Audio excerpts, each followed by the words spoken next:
I think that's accurate. I think that it's hard to predict even the very top of this draft. Um, I think you know that the quarterbacks will probably come off. They always do. The position is so important. So sometimes you can predict which quarterbacks will go ahead of you. Other than that, yeah, I don't think it's easy to predict the top 10 of this draft. Some drafts are probably a little easier.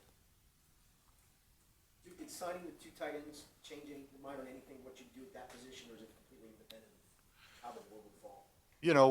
We'll assess it as it goes, but having those two tight ends on board is great. You want guys with experience, guys and sample. I think we know what we're going to get out of him, and he'll provide, good reps for us this year. He's still got some rehab to come, and we feel good about Irv and what he's going to bring to our team. So if we get an opportunity to add a young guy, we're not going to turn it down. We don't eliminate any position in the draft. If you start doing that, you run out of players, and so we're going to look at every position and what's available. And if the best guy available is a tight end, we'll probably go that route. What's harder, picking towards the top or picking towards the bottom? What's tougher for you? I don't know. The process is the same for us, whether you're picking one or whether you're picking 32nd. We're going to evaluate everybody and we're going to rank them for us and our team. And so the process is the same. When you're picking first, you're also picking 33rd. So that's not too different than picking 28th or 29th or 30th.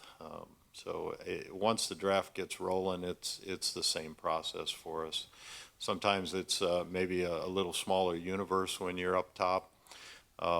And I've always said that having a wide universe down at the bottom of the first round is something that's kind of nice. There's a bigger pool of opportunity and a bigger pool of guys who are worthy of that pick than maybe a top 5 pick. Kind of on that note, you guys have traded back in the second round numerous times. Doesn't happen as much, people going out of the first. How much is just the reluctance to want to give up the fifth-year option that you have there a reason why? Would that make you more reluctant to move out of the first round? Is that a part of an equation why you need? Not really. Not really. I think if you have a player that's performing well, you're talking to him about an extension anyway, rather than going into the fifth-year option. But we'll see. We'll see. Sometimes those can't get done, and the fifth-year option is nice, but it's also an expensive option. I know you're always listening, but I mean, is this a spot where you would be particularly willing or interested in moving back out of the first round here? Yeah, it could be. It's all hypothetical.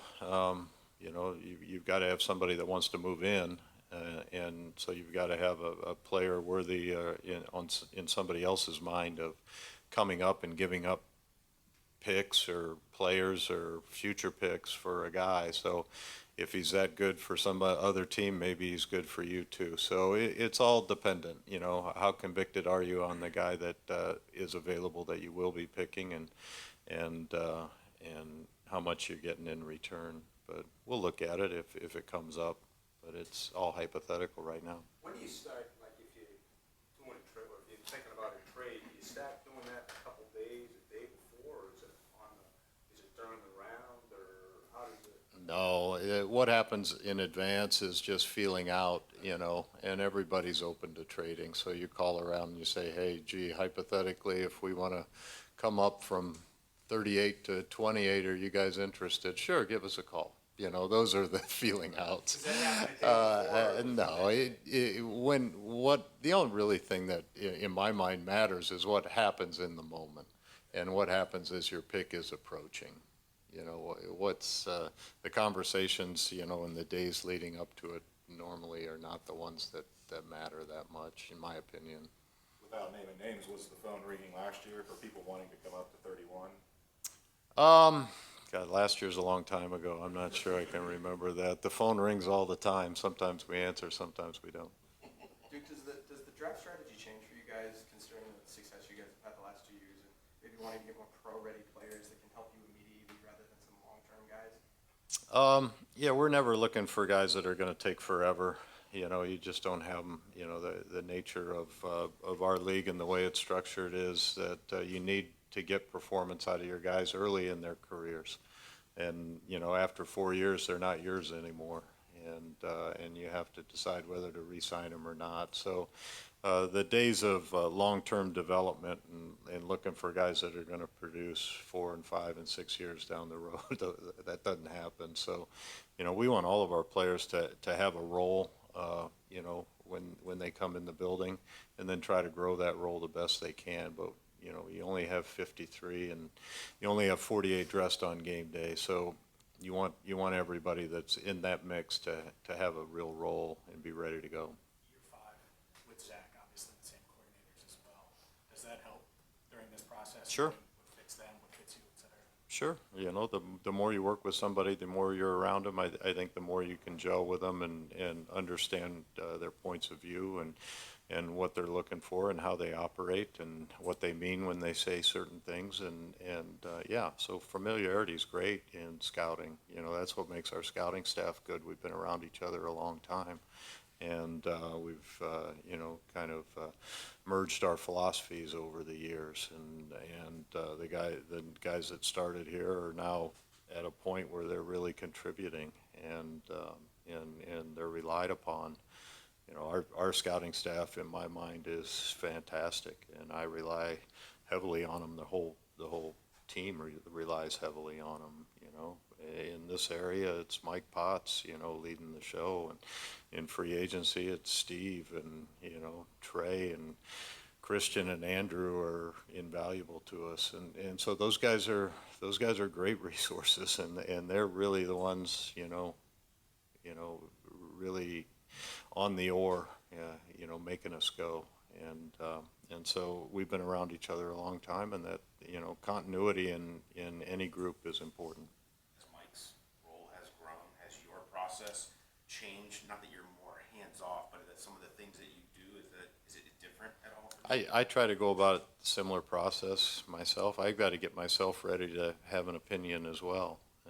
We try to make decisions based on consensus. We try to get everybody on board and feeling good about it, and that's what we spend a lot of time trying to do leading up to the draft and leading up to free agency, is getting everybody on board with the plan and the players that we're highly interested in. And when you can have players walking in the building that everybody's pulling for, everybody was a part of, that's normally a good situation. What's your favorite part of the draft process? Do you have something that you particularly enjoy the most? Yeah, probably the pizza right after college free agency. Yeah, once it's over. It's a grind up until then. It feels like every year this is a conversation, but even more this year because of one specific player. But what's your philosophy on the shift about taking a running back in the first round, given the storylines of their trajectory, and when a running back reaches a certain age, what happens then? Just what are your thoughts on it? Just in general, any position group is hard to eliminate. You start eliminating it, you can't get to 28. So if you say we're not going to take a running back, or we're not going to take a tight end, or we're not going to take a receiver, or we're not going to take, once you eliminate a position group or two, you can't get to 28 anymore, and you end up with third and fourth round picks in your top 28. So we're open to any position that presents itself if they're the best player available. And if they're clearly the best player and they will have a role on our team, we'll certainly consider it. I do probably eliminate specialists from that first round category, but other than that, it's hard to eliminate. And I don't think we'll be taking a quarterback up there, but everything else is wide open. You guys haven't traditionally taken a defensive lineman in the first round. Is that Yeah. just kind of coincidence? Probably happenstance. I hadn't thought about that until I read it. One of you guys wrote that, and I was like, well, gee, Paul's right. Maybe we will, So it's just happenstance and kind of opportunities that have been there and haven't been there for us, and maybe this will be the year. Who knows? Going off what you said about, doors open for any position, early in the draft, does it shift at all with you guys adding Orlando Brown in free agency at offensive tackle in the first round? You always look at what you have on your team, but again, you don't eliminate positions and young players coming in that are really talented. So it's nice to have good players on your team already. It takes some of the heat off for sure. Are there, in planning for the future, are there certain positions that you guys view as chances to maybe save money, getting an experienced player in the future through free agency? And if so, how does that maybe impact the draft, and how I don't believe you can save much money in free agency. That hasn't been the history of free agency. I think you try to build your team at every opportunity you can, and free agency hits before the draft, and you try to do as much as you can there. You try to maintain as many of your good players as you can, get them signed before they get to free agency, or re-sign them when free agency starts, or bring in guys from other teams. That's the first piece of the off-season program, and so you try to make as much happen, for your team in a positive direction there. Then the draft hits. I don't view the draft as just a fill-in component of the offseason. The draft is unpredictable, and you have to be flexible in building your team through the draft and taking advantage of guys when they're available to you, because we don't get to dictate what positions are available to us. And then there's post-draft, there's college free agency, and then there's, another wave of regular free agency that you build. And there's always the waiver wire, and then there's always final cuts. And so the building process doesn't really stop as you go. There's just, you have to take advantage of everyone when it presents itself to you. You guys have really leaned into the idea of double dipping at a position. A lot of times back-to-back picks are close together. Is there something to that strategy that's advantageous other than just two? It's not by design. It's just what the draft has given us. We don't go into it saying we're going to take a second and third round DB. If the draft presents that to us, and those are the best players available when we're going, and they fit our team, and we have a vision for them, in the now and the future, then yeah, we'll go for it. But it's not a strategy or a plan. How important was it? I was just to say, back to you take quarterback off the board in the first round. Obviously, ideally, Joe's your quarterback the next 5, 6, 7, whatever years it is. Where's the interest level in drafting a possible backup with a late round pick, or are you guys set? Yeah, I think once the draft gets going, that's certainly a possibility, if that's the best player available, and we feel like he's going to fit a role and a need for us, we'll certainly consider that as it goes. How important was adding Sidney Jones, Terrell Basham, the tight ends obviously were mentioned. These maybe not big name free agents, but to fill out the roster ahead of the draft so you can go meet. Yeah, you want to have guys that you have positive feel for, and when we go about looking at free agency, we grade guys that are going to get a lot of money, and we grade guys that are going to be in the middle, and we grade guys that are going to be at the bottom. But when we bring a guy in, it's because we have a vision and a role for him in mind, and we believe in the player. And so those opportunities presented themselves, and there's a vision, there's a role, and there's a belief, and let's go ahead and go forward. And then, from a pay standpoint, it tends to be market driven. Sometimes it's opportunity driven. We're a team that people want to come to, and people believe that if they sign on a 1-year contract here, they might have a chance to really elevate themselves, a la Hayden Hurst or something. So sometimes that plays into it. But again, it's roster building in stages, and we try to take advantage of every stage we can. What did you like about Nick Scott, bringing him in, with his ascension, being a former 7th round pick? What did you like about him? Yeah, he was an interesting guy because at every stage of us looking at him, we got more and more interested, and then we were able to bring him in and meet him, and really felt there's a connection there. And again, it's important for our coaching staff to weigh in on how they would use him and how he fits our scheme. And we do a lot of research behind the scenes on guys, and he was a guy at every turn that impressed us. And so he was on our minds, and we were obviously on his mind, so it worked out. I guess you could say this is a two-part question, but I know Joe Burrow and his contract's been one of the big focuses, and obviously over the last month, the draft next weekend is your main focus, but have you been able to start the negotiation process with T and Logan? And if they, with uncertainty there, not knowing at this point with any of these guys that are coming up for extensions, not knowing what their future holds, how much does that affect this draft? In the first round, you're very focused on the best player available, but at some point you do switch to need. So how does that work itself out for you?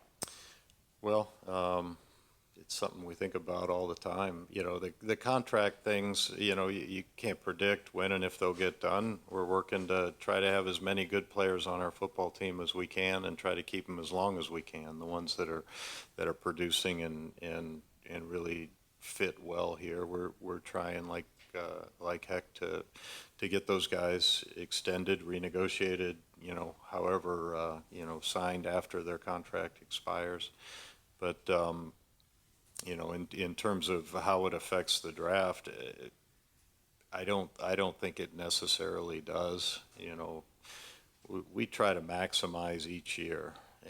And so we do have a certain number of guys under contract for this year. Whether we can get them extended beyond that or not, the hope is that we could. But when we go into the draft, we're still cognizant of what is important, not only this year, but 2 years from now or so forth. But we're not a heavy needs, you know, we got to have a safety in the 5th round. We don't do that. We let the 5th round come and see what the best players are. And then if there are like players, if there are and there always are 2 or 3 or 4 guys that we like, then we can pick the position that maybe best fits us right now or maybe into the future. But we're not jumping guys ahead of more talented players based on a position. It's just something that, you know, over the years we just haven't done. You know, I don't think it's a smart philosophy to say, you know, we're going to turn down these 3rd round picks to drop down and take this 4th or 5th round talent because he fits the positional need that we want. You end up regretting that normally. They don't get better just because you draft them earlier. What does this final week of draft prep look like for you specifically? Like, are you sleeping much at this point? I sleep okay. I mean, do I look like I'm not sleeping?